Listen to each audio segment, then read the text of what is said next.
So we've talked about morning pages being authentic, your style, your attitude. I get to talk about punctuation and grammar. So they've saved the sexiest for last. You're welcome. All right. How many of you, when you were younger, loved school and you got great comfort and satisfaction from following the rules? Wow, I'm surprised that any of you are in the back row. Thank you for that. Kindred spirits. I was always that kid. I loved school. I loved everything about it. I excelled. I was even excited when I got to college because the books were bigger. And I couldn't wait to go to the bookstore and carry my big books. I know, it's crazy. And I haven't really changed. I've always been the one who loved having the information and giving the information. So it made sense that I would become a teacher. So I taught high school French and English for several years, and only recently discovered that it's not just high school students, teenagers, that need help with their grammar and their spelling and their punctuation. So I started a business, and now I get to help people of all ages communicate in a way that really shows their professionalism and their skills much more accurately. Because here's what I find happens. I take for granted other people's poor grammar. More specifically, how they're always thinking, for all intensive purposes, is supposedly correct. You've probably heard one or more of these, not combined, because of course when you put them all together, it's ridiculous. But when you see them written down, then you hear what people are saying, you go, oh, yeah. And people who make these mistakes are not uneducated and they're not unprofessional. They're usually quite good at what they do. So as someone who's had lots of experience and lots of training as being a teacher, I want to share today with you some things that can help you communicate more effectively. Because these people are out there, and you don't want to be one of them, right? So what I have found is that good teachers find a way to make information entertaining. All of you are teachers. You're all either teaching your employees or your colleagues more about your company, or you're educating your clients about your products and your services. So it makes sense, to me, that's why I'm here, that you would take tips from a teacher, right? So here are some teacher examples that they took this to heart. Good teachers finding a way to make information entertaining. A physics teacher decided, let's take Justin Bieber, throw him horizontally at 10.0 meters per second from the top of a cliff. Let's go down here, and we're wondering, all of us are wondering, aren't we? Because we've been watching the news, what is Justin's final velocity? We don't know where that boy is going to land or how far he's going to fall, but that seems to be the question. So this teacher got it right. This guy at least understood the boys in his class. It says, label me like one of your French girls. What a twist to an anatomy lesson, right? And the kid, it resonates with the kid. He says, my very first science homework, I can already tell my teacher is going to be awesome. Making it entertaining. And this is my favorite. If you're scientifically minded, you're just seeing elements on the periodic table. If you're a Lady Gaga fan, you're hearing ra, ra, ah, ah, ah, Roma, ra. All right. I know, I'm not Lady Gaga. I don't pretend. That's not my attitude. It's not my thing. But this is how good teachers find a way to make things entertaining. How do we do it for our employees or for our clients? Here are a couple of things that I've learned. Be concise. Our attention spans are shrinking with every generation. What's the one thing you want to communicate and eliminate everything else? People can't follow a lot of things. Be concise. Be creative. There was an American novelist named Gail Godwin who said, good teaching is 1/4 preparation and 3/4 pure theater. So be creative. When I was a high school French teacher, and I've had someone ask, Jenny, are all French teachers crazy? And the answer is yes. Spanish teachers too, perhaps. German teachers tend to hold it together a little bit better. But I have used songs. I've used gestures, mnemonic devices, videos, games, chants, rhymes, anything you can think of to get the attention of a teenager. Why would we not do that for our clients or our employees? You might have a tagline. You might have a specific thing that you use to always remember your company, perhaps very creative promotional products. There's someone here today, Peggy Watt with Lancer Limited, who might be able to help you in that department. And finally, be relevant. Yes, good teaching is 3/4 pure theater, but we can't neglect the 1/4 that is preparation. Find out what the need of your client is and then address the value of your service or your product. It's not about just telling about the features that your company has, but what's the value, what's the why behind the service that you provide. Be concise, be creative, and be relevant. Justin Bieber and Lady Gaga are very relevant. Another thing that I've learned in years of teaching is that spelling counts. How many of you have heard a teacher say at some time, there are no stupid questions, right? They're lying, and no one should ever say that again because there are tons of stupid questions. Top the list is, Mrs. Butz, does spelling count? Oh, as if, oh no, it doesn't count. Well, then I'm spelling everything phonetically, right? Like I'm just going to phone it in and not try. But if spelling counts, well, then I'll give it my best effort. Stupid question. Spelling does count, so does grammar, and so does punctuation. Because you are trying very hard to send a message about yourself and about your business. And if you're messing up spelling, punctuation, and grammar, you're sending a message about yourself you don't mean to be sending. Just like if you're dressing improperly. So let's look at what I like to call some common communication conundrums and caveats. I know you like to read it, but it just sounds better when it's said out loud, right? I'm telling you, we're going to make grammar fun. All right. Spelling, grammar, and punctuation. The triumvirate for English teachers. Spelling should be the easiest thing for us to do well. We all have spell check on our computers. Another trick that you can use is someone else's eyes. No matter how many times, even as a writer, that I look at what I've written, I'm probably going to miss something. So if you can have someone else read what you've written, especially if you're going to make a sign, please have some other people read it. Or worst case scenario, or maybe just your last resort, is start reading a document that you've written from the bottom to the beginning. Because you won't be reading for content at that point, you'll just be looking for the that you might not catch if you're reading through it and you're enraptured by your own genius at all that you've written. You won't even see those things. So we're going to talk about homonyms, which I'm sure you remember from elementary school, and punctuation, my personal passion.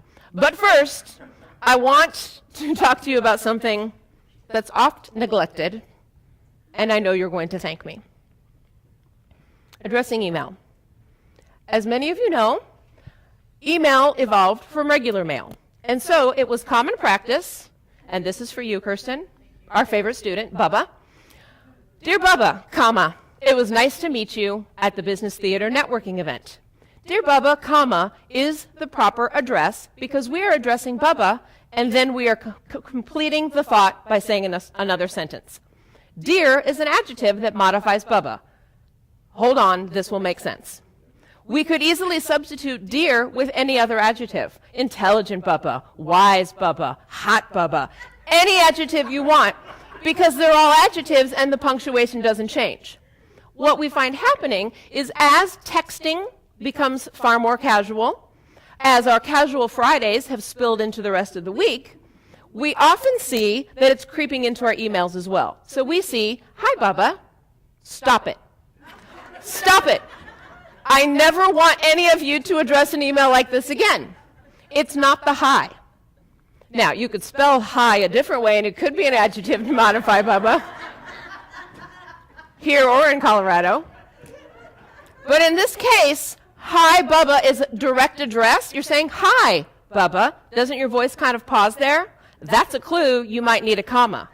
Hi Bubba is a complete sentence all by itself. Now you are going to find websites and people who will tell you, but it's become so common, it's just accepted now. Not while I have breath in my body. No. This is the hill I will die on, ladies and gentlemen. This is a complete sentence, so it should be hi, comma, Bubba, period. Say that 3 times fast. Hi, comma, Bubba, period. Because hi, Bubba is a complete sentence. Now, you may be asking yourself, I'm guaranteeing someone's asking themselves, who cares? Who is going to notice? And I've had teenagers for the last 20 years asking me the same question. I will tell you, it matters because there is going to be someone like me who's reading an email from you. And I'm assuming you would like my business as well. Good grammar and punctuation will not distract or offend anyone. But bad grammar and punctuation will distract someone like me who will shake her head in silent judgment when she sees that you don't know where to put your commas. Bruce won't judge you, I will. I'm only doing this as a public service to warn you against people like me because we want to use your business, your products, your services as well. So please, please put your commas and periods in the right place. That's all I ask. Actually, I'm going to ask you a few more things. Let's look at some, what I like to call, common homonymous errors. I know, this is worth the price of admission right here, isn't it? These all sound alike, don't they? And I'm going to tell you right now, do not count on Siri to help you with these things. Siri is not a good employee. Because A, she's not trained for this. I am. And B, haven't you noticed already her lackadaisical attitude? Can't you just picture her leaning against the wall, 25 feet from the nearest exit, smoking her cigarette, saying, I'm really sorry about this, but I can't take any requests right now. I'm on my 15, right? She's not going to help you with these. You need to know these yourself. There, They''re is a contraction. There's something missing. That's what that apostrophe means. They are coming to business theater. There, Their, take off the T, and what have you got? The word heir. An heir is someone who inherits something, then they own it. Their, spelled this way, is for ownership. Is this their car? There, remove the T, and you have here. Here is a location. So is there. Both locations. They sound alike. Please, please, don't confuse them. This one should be pretty easy. I feel it bears mentioning. To is a preposition. I'm going to a location. To with a W is the number. W is a number. I know this is 3. 2.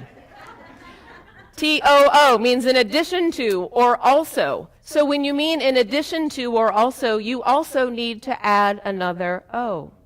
What? Your. These are homonyms. They sound exactly alike. That's why they're problematic. You are is a contraction. An apostrophe means something's missing. Your is possession. It's and its. And by the way, ITS apostrophe, that's not a thing. So never write that. IT apostrophe S, it is. It's a contraction. ITS, it's, the refrigerator is on its last leg. These are probably among the trickiest. You can ask questions later, because I know you have a burning in your bosom right now about how exciting this is. All right. Apostrophe, catastrophe, OMG, don't get me started. When you see these all together, you would say, obviously, Jenny, apostrophes don't make anything plural. Then why do you do it? Why do people do it and put it on signs, put it on their trucks, put it on their storefronts, and put it in their emails? An apostrophe doesn't make anything plural. So you've got perfect pizzas. What belongs to the perfect pizza? This is perfect pizza's taste? No. Stop it. And you should confront everyone you see who does this, because we need to eradicate unnecessary and misplaced apostrophes. I am not even joking. This is a serious matter, because did you know, in fact, every time you use an apostrophe to make a word plural, a puppy dies. You don't know if it's going to be your puppy, and do you really want to have to explain that to your kid? I don't think you want that responsibility. Finally, just for sheer recognition, and because it's just so much fun, we have some quotation situations. A quotation mark is to quote someone. Right? That's what they're used for. They're not used for emphasis. They don't make anything really powerful. Like, beware of a dog, and he's a really big dog. It's beware of dog.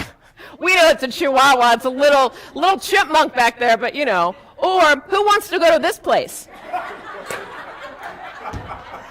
First of all, there's only one employee, so how efficient can it be? Secondly, we know that by wash hands we mean call it good. No, thank you. I won't be out ordering dessert.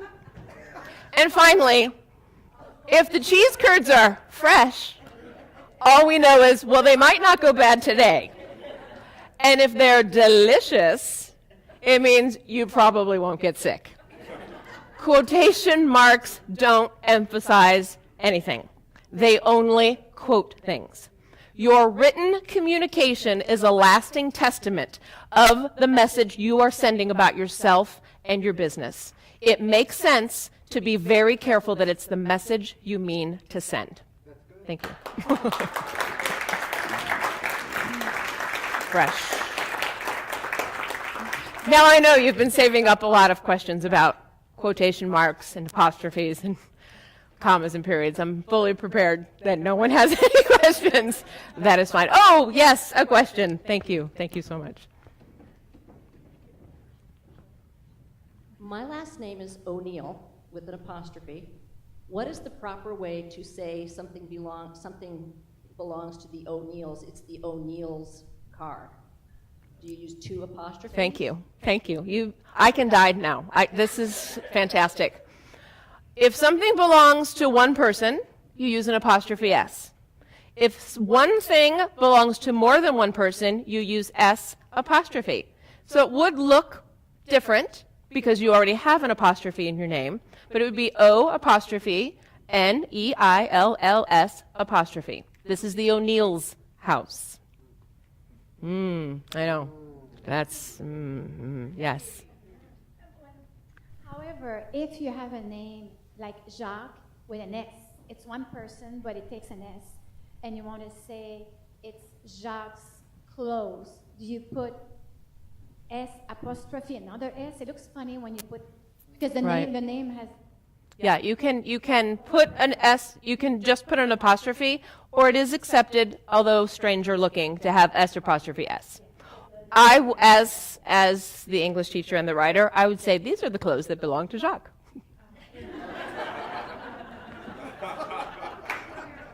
I once, in one of my French classes in college, we had a chapter in our grammar book, how to avoid the subjunctive. And I thought, if somebody can write a whole chapter on how to avoid something that's problematic, why on earth are we learning it in the first place? And I'm going to pay very close attention to this chapter. I think I aced that test.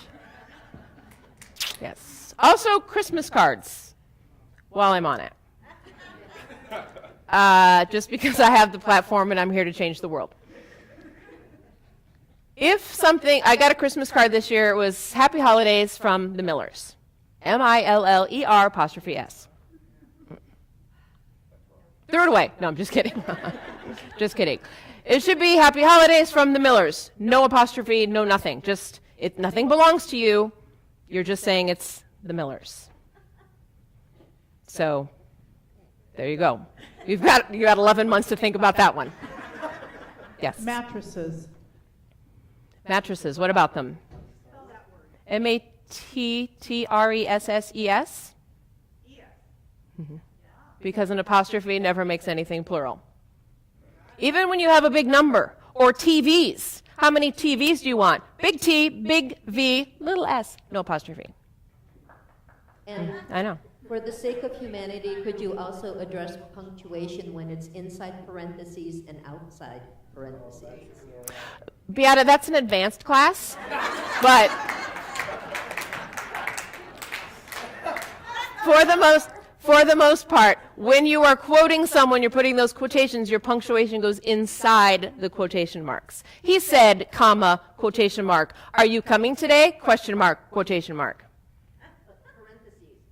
Oh, parentheses. I was hearing quote. I'm still very passionate about my. I honestly don't know. Yeah, I should be. I've been schooled. Now I should be educated. Yes. Oh boy, I'm so excited that you care. I have time for one more. Oh, I don't know if I'm the right one. You can delegate to the lovely senator down here in this. You can give the. I don't know. I'm assuming you're a fan of Strunk and White. I'm sorry? Strunk and White. The elements of style. Thank you. Oh, okay. Thanks. Never mind. Anyways, sorry. No, mine was more a comment. Because my first year of, my degree's in French translation, and my first year, what separated people, so 50% of the class dropped out, because they didn't know grammar, because they didn't know this. So we lost half the class because they went there and go, oh my God, I don't even have English grammar down. How am I going to learn French grammar? Yeah. Which is complicated. So maybe we should extrapolate, and we'll just say, I'm going to make this up, but let's just say you'll lose 50% of your business if you don't know this stuff. And I think that's powerful enough. That's a good note to end on. Oh.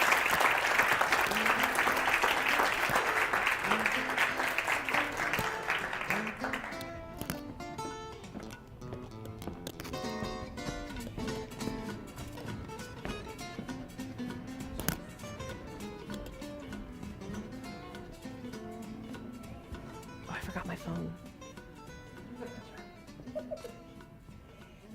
Well, we'd like to thank you for coming to the inaugural Business Theater Live. We hope that you made some connections and learned some things that are new for you and that would bring some changes for you today. Well, I would like for you to join me in thanking some people who made today possible. First of all, I'd like to thank Bruce Flaumer with Michael Bruce Image Consulting. And again, we would like to thank Greg Summers Harabell and Flying Gecko and his team for the creation and the sound, the music. Great job, you guys. And also to the Issaquah Theater, who gave us this lovely space and have helped with lighting and all the things to plan this event.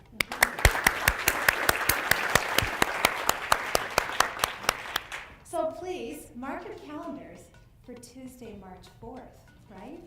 And we're going to try it again. our second, and we're going to go again. And if you're interested in becoming a sponsor of Business Theater Live, you could have your idea or your business shown up here. We could do a skit about you, and talk to us. We'd be happy to make it happen. That's true. And next month, on March 4th, because I saw some of you writing that down, good job, we will be joined, Christina Marie and I will be joined by Dino Gazzetti, who is a financial advisor with Edward Jones. And if any of you have met Dino, you know that he'll be sharing stories about his business and his life, and that a theater stage is a perfect place to contain his colorful personality. So I hope you'll join us for that. If you flip over that program card, you'll notice we've got some details there. You can pass it around your network. So this has been a really great time of learning and interaction, entertainment, and transformation. That's what we're going for. So as much as we hate to say, to bring it to an end, we have to say goodbye. But I don't want to, so I think I'll just text you that, okay? It's Okay. so hard. All right, you can just text me. I forgot to bring my phone up here for this part of the skit, but what she texted me was Richard Bach, who was the author of Jonathan Livingston Seagull, said, "Don't be dismayed by goodbye. A farewell is necessary for us to meet again. And meeting again, whether after moments or lifetimes, is certain for those who are friends." Thank you for coming.